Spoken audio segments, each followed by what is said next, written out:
अंदाज़ा मेरी मोहब्बत का सब लगा लेते हैं, जब तुम्हारा नाम सुनकर हम मुस्कुरा लेते हैं। आधी रात को अचानक एक लड़की अपने कमरे से गायब हो जाती है। साथ में पूरा परिवार सोया रहता है, पिता भी सोए रहते हैं और इसी दौरान कमरे से लड़की गायब हो जाती है। तो रात को पिता की जब आँख खुलती है तो अपनी बेटी को ढूंढता है, तो बेटी कहीं दिखती नहीं है। तो वो अपनी बेटी को ढूंढने की कोशिश करता है, लेकिन उसकी बेटी कहीं भी दिखती नहीं है। वो बहुत परेशान हो जाता है, अपनी बेटी का फ़ोन देखता है और फ़ोन भी नहीं मिलता कमरे में। दोस्तों, उसका दिल बहुत घबरा जाता है और सोचता है कि अचानक इस कमरे से मेरी बेटी गायब हुई तो कहाँ हुई। दोस्तों, वो पूरी कमरे में पूरी बाहर अंदर सब जगह ढूंढता है, लेकिन बेटी कहीं भी उसकी बेटी मिलती नहीं है। और वहाँ देखता है कि उसकी बेटी, और उसके बाद वो जाता है खेतों में, भागता है कहीं कहाँ गई करके।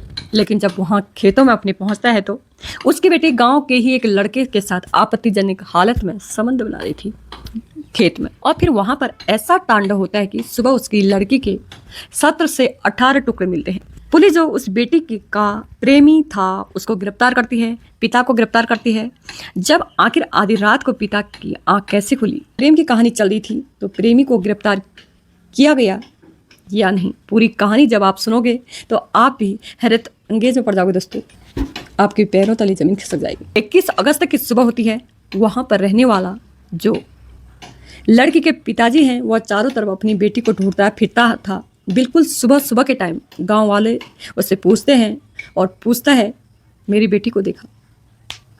उससे पूछ रहा था, तभी तुमने मेरी बेटी कविता को देखा? क्योंकि सुबह उठते ही कविता बिस्तर पर नहीं मिली। वहीं जब अपनी बेटी को चारों तरफ ढूंढता फिरता है, अचानक से सुबह लगभग इसका वक्त था, गांव में हल्ला मच गया था। खेतों में एक लड़की की बॉडी पड़ी है, फूल रहा था। सुबह उजाला हो ही रहा था। गांव के लोग वहां उस खेत में सुबह जब महिलाएं शौच करने के लिए जाती हैं, उजाला हो जाता है, फिर तो जाती ही है, इसलिए सुबह सुबह निकलती है और वहीं पर एक लड़की की बॉडी पड़ी होती है, दिखती है। फौरन पिता लड़की का वहां पर पहुंचता है और जाकर देखता है उसकी बेटी की किसी ने हत्या कर दी। मतलब तेर शरीर के जो गर्दन, ऐसे हाथ पैर अलग अलग कुल्हाड़ी से पूरी ताकत से उसके टुकड़े किए हैं। लगभग 13 टुकड़ों में 17 साल की कविता का कत्ल कर दिया गया। ऐसा हाल कर दिया गया। फौरन पुलिस को सूचना मिलती है। जब पुलिस वहाँ पर जाती है, मौके पर पहुँच जाती है, तो जो बॉडी थी कविता की उसको उठाकर पोस्टमार्टम के लिए भेज देते हैं। उसके बाद जांच शुरू हो जाती है। पिता उसका रोते रोते उसकी बेहाल हो गया था। जब पिता था, उसका एक बेटा है, बड़ा बेटा गुड़गांव दिल्ली में नौकरी करता है। छोटी 2 बेटियां हैं। कविता सबसे छोटी बेटी थी। कविता पढ़ाई करती थी। 21 अगस्त की रात कविता घर पर सोई थी। जब सुबह उठे तो कविता गायब थी। पिता ने यहीं पर बताया, कविता जब नहीं मिली तो हम लोग कविता को ढूंढने की कोशिश कर रहे थे। खबर मिली कि एक बॉडी मिली है, तो हम आए और हमें ऐसे पता चला। जब पुलिस छानबीन में लग जाती है कि भला कविता आधी रात को अपने घर से निकली और यहाँ पर क्यों आई। जब कविता की पोस्टमार्टम रिपोर्ट आती है तो पता चलता है कविता के साथ गलत काम भी हुआ है। पोस्टमार्टम रिपोर्ट में ही आ जाता है, तो पुलिस समझ जाती कि देखो, पहले तो बात अलग थी। आधी रात कविता अगर निकलती है तो यहाँ पर अकेले तो नहीं आती। अगर उसके साथ कोई गलत काम करता, जरूर कविता किसी के साथ संबंध होंगे। कविता के किसके साथ संबंध होंगे? कविता उसी से मिलने के लिए आई होगी। कुछ ना कुछ माजरा है। सख्ती से पूछताछ करते हैं।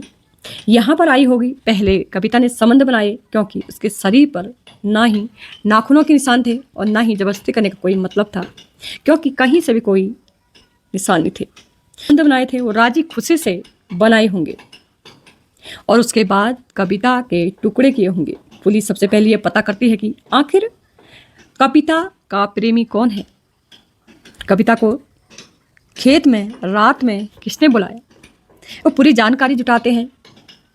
प्रेमी के बारे में गांव में एक इंसान से पूछताछ की जाती है और जब ने कविता के परिवार के जो फ़ोन थे उसको चेक किया जाता है।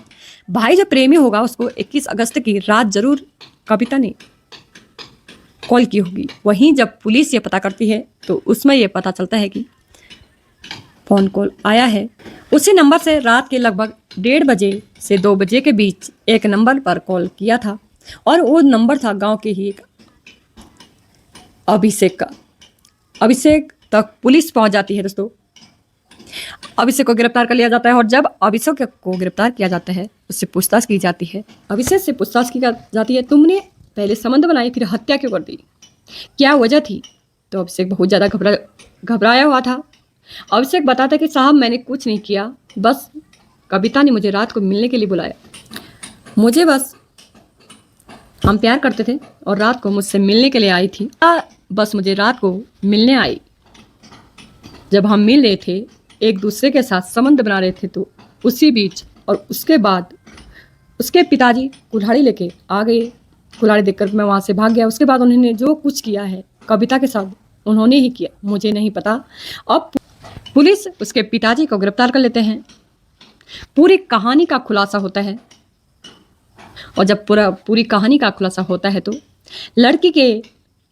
लड़की का पिताजी उसको कई दिनों से खबर मिली थी कि उसके बेटी के अवैध संबंध गांव के लड़के के साथ के ही रहने वाला लड़के के साथ संबंध बना रही थी और मुझे यह मंजूर नहीं था और मेरे मना करने के बावजूद भी प्रेम संबंध खत्म नहीं हुआ।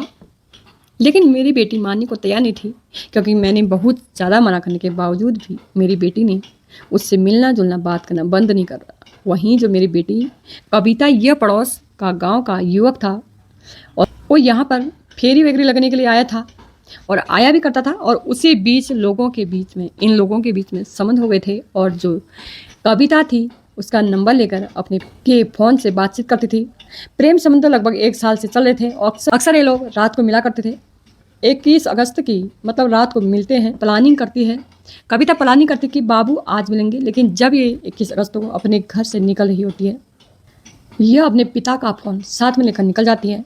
पिता हमेशा चारपाई पर फ़ोन रखकर सोता था।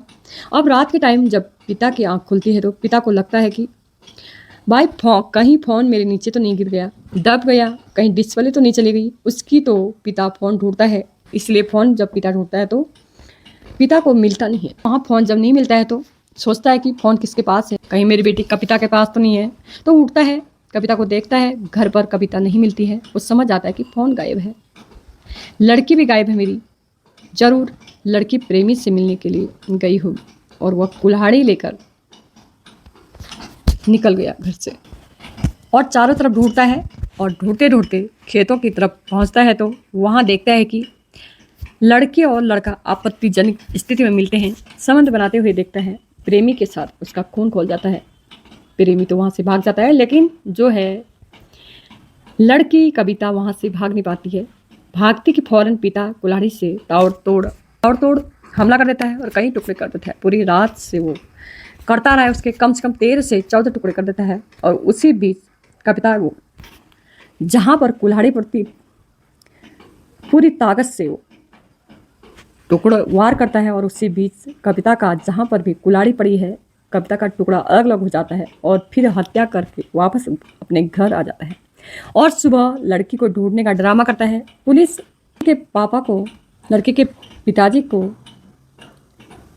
प्रेमी के ऊपर भी केस दर्ज करती है और प्रेमी को भी पहला फुसला कर उसके रेप के आरोप में, गलत काम के आरोप में, इसलिए पुलिस प्रेमी को उठाकर जेल भेज देती है। और पिता के ऊपर ये केस लगता है कि पिता ने अपनी बेटी के मतलब इतनी बेरहमी के साथ टुकड़े में उसकी हत्या कर दी। वहीं परिवार वालों के बारे में जानकारी ली जा रही है कि पिताजी ने परिवार को बताया था कि इस हत्या में कोई और भी शामिल है। यह भी पता किया जा रहा है कि उसको भी जेल भेजा जाएगा। लेकिन पिता ने अपनी इज्जत की खातिर अपनी बेटी के साथ इतनी खौफनाक घटना को अंजाम दिया। आज इस घटना पर क्या बोलोगे दोस्तों, क्या बोलना चाहोगे? क्या पिता ने बिल्कुल सही किया, क्या गलत किया? दोस्तों, लड़की ने गलत तो करा ही, अब पिता ने अपनी इज्जत के कारण लड़की की हत्या तो कर दी क्योंकि लड़की भी गलत थी। दोस्तों, यहीं पर ये वीडियो समाप्त करती हूँ। जय हिंद, जय भारत।